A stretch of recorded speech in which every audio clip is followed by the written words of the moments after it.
Miarabantsika rehetra amin'izao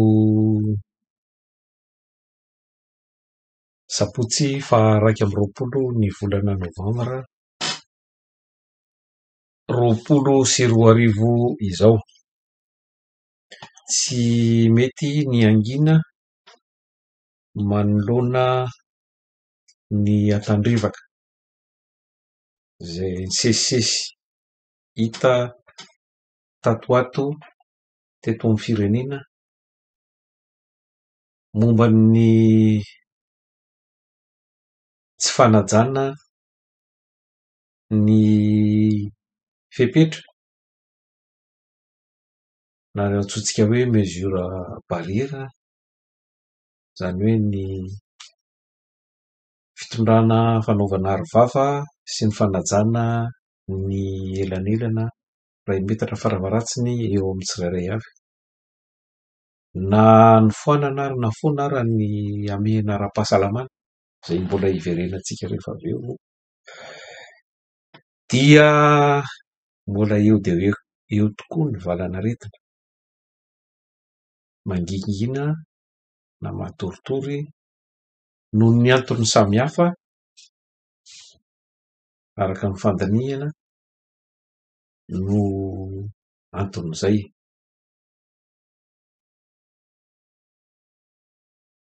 Tsy tokony ho varim-bariana anefa isika satria raha mijery ny manodidina fotsiny isika dia mampihorokoditra tokoa ny tarehin'isa maneran-tany momba ity varanaretina Covid-19 ity, izay tsy mitsaha mitombo andro aman'alina. Azo lazaina mihitsy ary hoe isan'ondra isan-tsegondra ny isan'ireo olona voan'ity aretina ity. Amin'izao ora itenenako izao dia efa mihoatra ny 57,379,110, izany hoe mihoatra ny 8,920 tapitrisa ny olona mitondra ity otrikaretina ity, ary ny maty namono ny ainy tamin'ity Covid-19 ity dia efa mahatratra 1,369,023, izany hoe efa mihoatra lavitra 2 tapitrisa. Raha hiresaka ny eto Madagasikara isika dia 17,310, izany hoe 10,317 no mitondra ny otrikaretina ary 5,900 no namono ny ainy. Manjavozavo ihany io sahalan'isa ireo satria raha malala ny tsy fampian'ny fitiliana natao teto amin'ny firenena izay tsy nisy afa-tsy 92,992, izany hoe tsy mbola nahatratra 2 hetsy akory ny fitiliana natao teto Madagasikara. Raha atao ny sahalan'isa dia 0,370%, izany hoe tsy ampy olona iray ao anatin'ny 100 no natao fitiliana, izany hoe tsy mame ny sary na hoe ny photografia ny situation an'ity valanaretina ity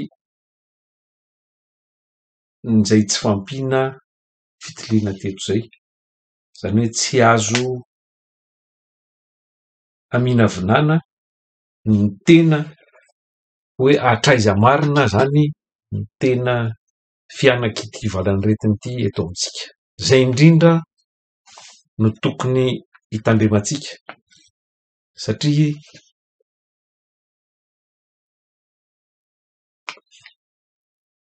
vo tsy nisy 3 volana lasa akory zay dia niaina tao anatin'ny fahoriana lalina sy ny tebiteby isika.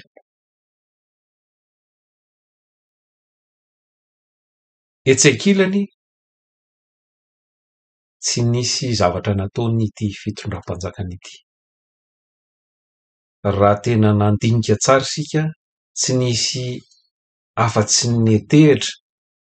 afa-tsy tamin'ny fanampiana, na resaka fanafody ity, na resaka fitiliana ity, tsy nisy zavatra nataon-drareo fanampy, satria na farafara any amin'ny hopitaly tsy ampy, na ny fanafody, na ny resaka hoe fameloman'aina, resaka hoe respirateur zany reny rehetrarehetra reny dia tsy nisy afa-tsy fanampiana. Ny lit de réanimation zany moa dia tsy misy, tsy nampiana akory. Tsika mbola ao anatin'ny farany gida maimbo eto Afrika mombo zany, satria latsaky ny lit de réanimation 4, farafara fameloman'aina 4 ho an'ny mponina ray hetsy no misy eto amintsika. Zay reny antony voalaza manarak'izay indrindra no tokony hitandremantsika vahoaka, satria tsika no mifafa fa ho an'ity fitondrana ity dia azo lazainy hoe jackpot, zany hoe manana mitobaka mitotona avy any an-danitra ao anazy iny na ity mbola ity moa zany fa tsy iny fananaretina Covid-19 ity, satria ny arahantsika rehetra malala vola tsy tapesipeseny zay trosam-bahoaka efa ho 1 milliard de dollars no niara-nanjavona tamin'ny Joana, satria iny moa resaka tsy adinontsika iny, ohatran'ny natongavany ihany ny nanjavonany. Dia ohatran'izay ihany koa raha mijery izao zava-misy eto Madagasikara izao tsika, ohatrany hoe nanjavona koa ilay varan'aretina, fa niaraka nanjavona tamin'izay koa ny vola tokony nentina ny adiana taminy, ary tokony nanampiana izay tokony nanampiana ny vahoaka malagasy, izay hitantsika fa tsy misy izay tsy mikaikaika, terena niboka nefa tsy nisy ny fanampiana. Dia nofotsorona aingana moa, satria efa nanomboka niakatra ny feom-bahoaka sy ny hatezerana, izay mbola tsy mitsahatra moa hatramin'izao fa mbola mitohy ny fahasahiranana, dia nofoanana ny amehana. Rehefa mifoahana ny amehana dia rehefa mijery an'ireny zava-mitrangy ireny tsika dia tsy voaja mihitsy, zany hoe teo aloha raha moa efa sarotra ny nanaja azy, indrindra fa amin'izao ny ireo fepetra izay ahafahana misoroka ny fianak'ity varan'aretina ity, ka variana mitazana sy mijery fotsiny ireo mitranga any amin'ny firenen-kafa indray tsika,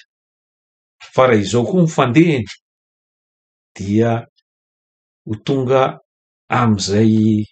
deuxième vague izay indraiky io isika, satria raha mandinika sy misaintsika dia sanatria tsy sanatriaviko intsony ary fa ohatrany hoe tena fanahiniana izao famorovoriana vahoaka zao, lalao baolina kitra, zavatra tsy amehana eto amin'ny firenena zany, efa hoe en huis clos, zany hoe fananiana natao tsy hisy mpijery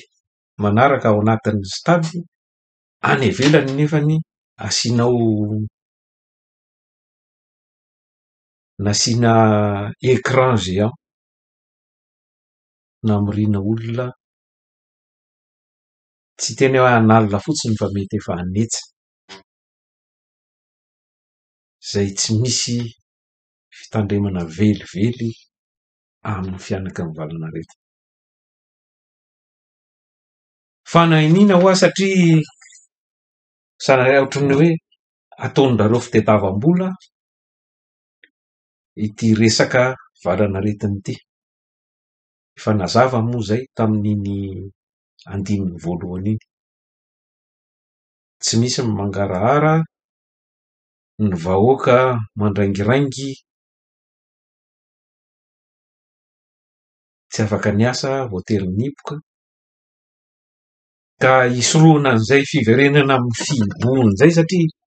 rehefa ho avy indray sanatria ny andinin'ny faharoa de ho tereny hiboka daholo indray ny olona, amin'izay izy afaka manao zay tiany atao. Ny vola tsy misy mahazo manara-maso, fa de konokonon'irery ihany na minisitra raha tsika nahita tamin'iny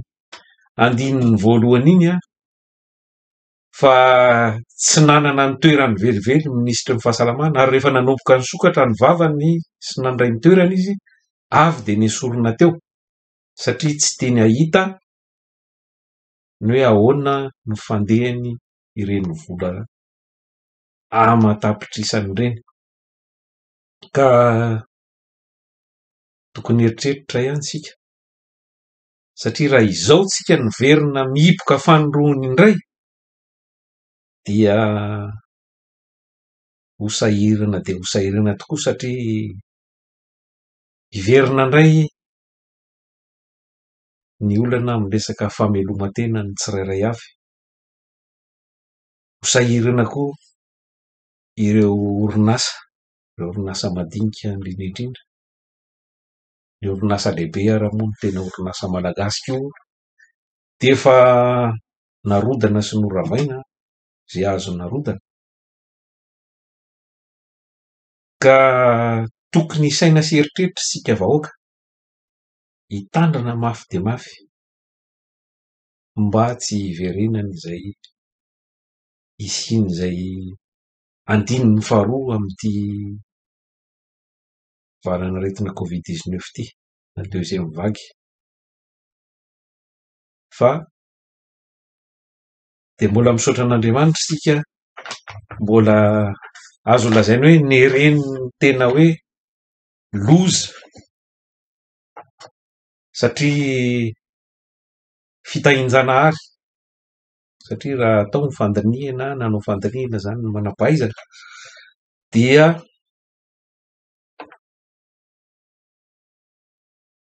ny taona, ireo zokiolona no bebe taona be no tena voalohany lasibatry ity Covid-19 ity. Sika tanora, mponina tanora, zany hoe valopolo isan-jato mponina de tanora avokoa. Eo ihany koa le resaka hoe ny vehivavy tsy de nandairan'ity valanaretiny ity, tsika nefa ny andro tokony mponina de vehivavy avokoa. Ao anatin'izay koa efa raha 15 taona eo eo zany ny sahalan'ny taonan'ny olona voanio anio, de fa vitsy ny malagasy no mahatratra izany taona izany, satria ny espérance de vie na hoe ny miala avan'ny andro iainan'ny malagasy de eo eo amin'ny roa amby enimpolo taona eo eo ho an'ny olona miaina ara-dalàna zany, fa ny olona sahirana efapolo taona, dimapolo taona de efa maty. Eo ihany koa ny resaka hoe obezite na hatavizana. Ny ankamaroan'ny malagasy dia tsy ampy sakafo, vitsy zany hoe matavy be ka hoe zay zany no mahatonga ny tsy de maro loatra koa no voan'ny Covid-19 amin'izany malagasy. Ary misy fikarohana ho hitan'ny mpikaroka tsy ela fandinihana fa misy ny atao hoe chromosome néandertal, zany hoe any amin'ny ADN moa zany zay fototry ny vatantsika olombelona,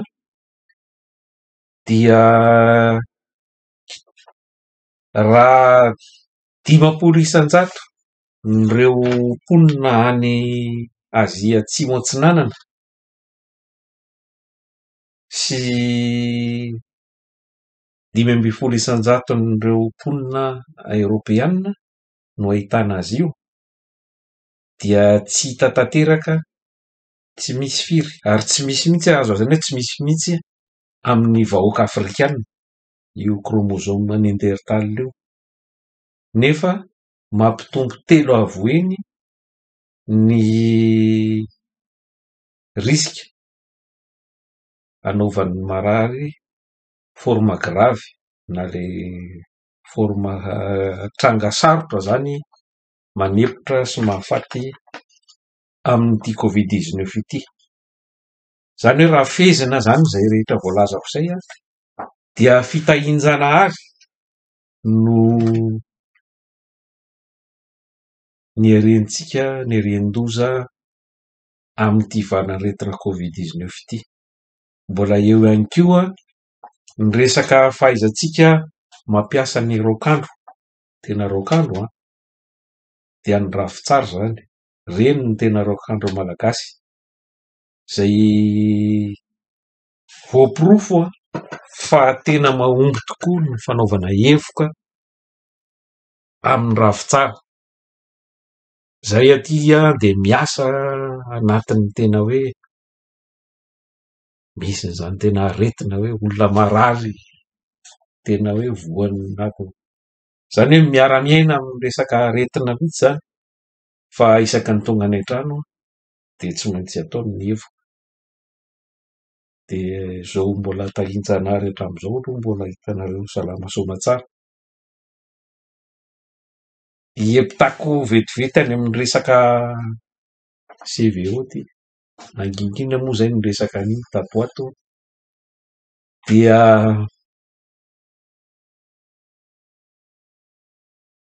ny tarehin'isa no avelako ny teny fa tsy asiako resaka betsaka intsony iny raha ny eritreritra ny hanavotra an'izao tontolo izao tsika mantsy tamin'iny de ireo raha mahita ireo efa ho 7-10 tapitrisa ka pozitif, zany hoe tsy voaaro ary efa ho 2 tapitrisa ny maty. Teto amintsika moa de tsy nisy firy ny tena hoe lazaina fa nisy 7 tapitrisa ny flacon na ny tavoahangina CVO nozaraina, tsy fantatra aloha aiza avy ny nalehan'izay 7 tapitrisa zay, fa tsy nisakana ny vahoaka ny ho faty. ary koa narary. Araka ny efa nilazaiko teo dia isaoran'Andriamanitra fa ny rian-dositsika noho n'ireo antony voatanisako teo aloha teo ireo ary koa noho ny